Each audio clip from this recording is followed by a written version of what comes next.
Section 194P ये अपने आप में बहुत अजूबा है। पूरे टीडीएस चैप्टर में अगर मैं कहूं तो ये सेक्शन बिल्कुल अलग है। किस कारण से अलग है? आप तो जानते हैं कि टीडीएस में अगर डिडक्टर यानी पेयर टीडीएस ना डिडक्ट करे तो एसएससी इन डिफॉल्ट बन जाता है, यानी उसकी ऑब्लिगेशन है कि वो टीडीएस काटे। डिडक्टर को ही ध्यान रखना पड़ेगा कि उसके तरफ से कहीं गलती ना हो गई हो, कोई पनिशमेंट ना लग जाए टीडीएस के कंप्लायंस के ना करने की वजह से। लेकिन 194P बड़ा अजब है। पेयर को कहता है आप शांत बैठो, आपको टेंशन नहीं लेना। पेई जिसका टीडीएस कटना है वो आपसे रिक्वेस्ट करेगा, हुजूर प्लीज हमारा टीडीएस काट लीजिए। हुआ ना ये अलग। पूरे टीडीएस चैप्टर में 194P बिल्कुल अजूबा है।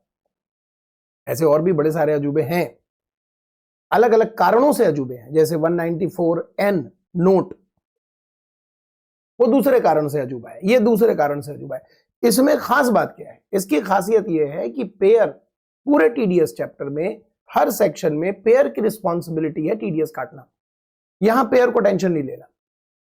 पे रिक्वेस्ट करेगा फॉर्म नंबर 12BB में, डिक्लेरेशन फर्निश करेगा कि हमारा आपके बैंक में, ये बैंक है यहां पर पेयर स्पेसिफाइड बैंक, आपके बैंक में हमारा खाता है, पेंशन अकाउंट है हमारा, पेंशन आपके बैंक में ही आता है और साथ ही साथ आपके बैंक से मेरे पास ब्याज भी आता है, इंटरेस्ट भी आता है। ये दो ही चीजें हमारे पास इनकम में है। पे ही कह रहा है कि हमारी टोटल इनकम में दो ही एलिमेंट्स हैं, एक पेंशन और दूसरा ब्याज।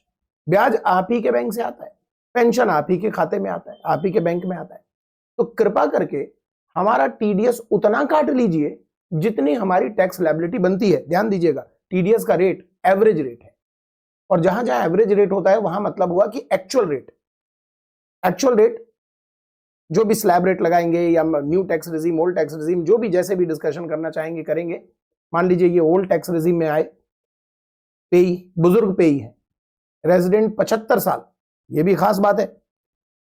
बच्चे जनरली एग्जाम में लिखकर 194P में आ जाते हैं सीनियर सिटीजन, और जय श्री राम हो जाएगा फिर, है ना, गड़बड़ हो जाएगा। तो क्या करना है आपको? ध्यान लगाना है पढ़ाई पर ध्यान लगाना है, हिम्मत दिखानी है, गड़बड़ ना कर दें। तो क्या गड़बड़ हो जाएगा भाई साहब? अगर आप सीनियर सिटीजन लिख देंगे तो 75 साल वाली बात नहीं आएगी। यहां पर रेजिडेंट इंडिविजुअल 75 ईयर और मोर होने चाहिए जो एप्लीकेंट हैं, जो अप्लाई करेंगे टीडीएस हमारा काट लो। तो सीनियर सिटीजन की जगह पर आप लिखते हैं स्पेसिफाइड सीनियर सिटीजन और उसको डिफाइन कर देते हैं तो मजा आ जाएगा। उसके बाद फॉर्म नंबर 12BB है, अगर याद रहा तो एग्जाम में ठीक है, नहीं तो कोई बात नहीं। लेकिन यह जरूर याद रखना है कि इस फॉर्म में डिक्लेरेशन में क्या आप डालते हो कि हमारे पास दो ही आमदनी है, दोनों ही आपके बैंक से आ रहा है, तो आप हमारा टीडीएस काट लीजिए। और टीडीएस काटने से पहले, अब जब एक बार रिक्वेस्ट आ जाएगा तो पेयर डिनाई नहीं कर सकता। रिक्वेस्ट आ जाएगा तो पेयर डिनाई नहीं कर सकता, पेयर टीडीएस काटेगा। और पेयर टीडीएस किस रेट से काटेगा? Average rate. एवरेज रेट कैसे निकाला जाएगा? उस व्यक्ति की टोटल इनकम निकालेंगे। मान लीजिए वो सीनियर सिटीजन है, रेजिडेंट तो है ही, सीनियर सिटीजन मानना ही नहीं है, वो तो है ही, क्योंकि 75 है, 60 के भी ऊपर चले गए तो सीनियर सिटीजन तो कंफर्म हो गए। और ब्याज की इनकम आ रही है, तो एक तो पेंशन से, अगर हम ओल्ड टैक्स रेजिम में जाएं तो पेंशन से, एग्जामिनर अगर क्वेश्चन पूछ दे कि आप अमाउंट ऑफ टीडीएस बताओ, तो पेंशन से आपको सैलरी इनकम वर्कआउट करना है स्टैंडर्ड डिडक्शन देने के बाद, और तो कुछ देना नहीं है। स्टैंडर्ड डिडक्शन देने के बाद आपको टैक्सेबल सैलरी कैलकुलेट करना है। उसके बाद ब्याज को अदर सोर्सेज की इनकम में लाकर जीटीआई में डालकर वहां से आपको टीटीबी का डिडक्शन याद से लेना है। और उसके बाद जो टोटल इनकम बचे उस पर जो टैक्स लायबिलिटी आएगा along with surcharge, health education cess, सारी चीजें जोड़कर जो भी बनता है, रिबेट है तो रिबेट, जो कुछ भी बनता है, एक्चुअल टैक्स लायबिलिटी वर्कआउट करना है, वो अमाउंट है टीडीएस का। तो टीडीएस का अमाउंट अगर कैलकुलेट करने आए तो आप इस तरीके से कैलकुलेट कीजिएगा। यहां पर गिफ्ट क्या है? क्यों रिक्वेस्ट कर रहा है भाई स्पेसिफाइड सीनियर सिटीजन, क्यों रिक्वेस्ट कर रहे हैं कि हमारा काट लीजिए टीडीएस? गिफ्ट सरकार का यह है कि आप आईटीआर से मुक्त हो।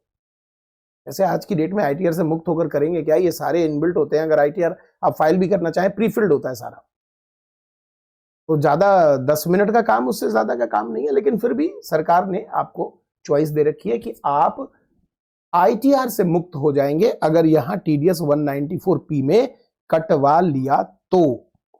बोलिए याद रहेगा ये आपको? ये रिवीजन करना है अच्छे से, रिवीजन करना है अच्छे से, याद रहेगा? ठीक है जी, चलिए डन। रिवीजन जरूरी है, सेल्फ स्टडी से ही पढ़ाई, सेल्फ स्टडी से ही स्कोर आता है, ये बात आपको मालूम होना चाहिए। आप कितनी भी वीडियो देख लें, मैं ये नहीं कह रहा मेरी वीडियो में, तो वीडियो बना रहा हूं आप देखो, लेकिन सेल्फ स्टडी अगर नहीं करते आप तो सक्सेस रेट नहीं आएगा, सेल्फ स्टडी से ही आएगा। तो आप जरूर देखें चीजों को, जहां भी देखना चाहें, रिवीजन करना चाहें, सब कुछ करें, लेकिन खुद की पढ़ाई जरूरी है। ठीक है जी, थैंक यू।